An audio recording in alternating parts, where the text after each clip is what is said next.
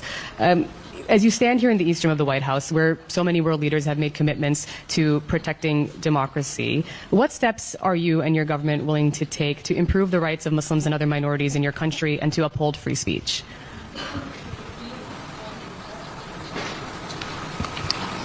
And what was your second question? So as you raise these broader issues of human rights and democracy, what is your message to those, including some members of your own party, who believe that your administration is overlooking the targeting of religious minorities and a crackdown on dissent in India? Well, look, the Prime Minister and I had a good discussion about democratic values, and that's the nature of our relationship. We're straightforward with each other, and we respect each other. One of the fundamental reasons that I believe the U.S.-China relationship is not in the space it is in the U.S.-Indian relationship is that there is an overwhelming respect for each other because we're both democracies. And it's a common democratic character of both our countries that, and our people, our diversity, our culture, our open, tolerant, robust debate. And I believe that we believe in the dignity of every citizen. And it is in America's DNA, and I believe in India's DNA, that the whole world has a stake in our success, both of us, in maintaining our democracies, makes us appealing partners, and enables us to expand democratic institutions around the world. And I believe this, and I still believe this.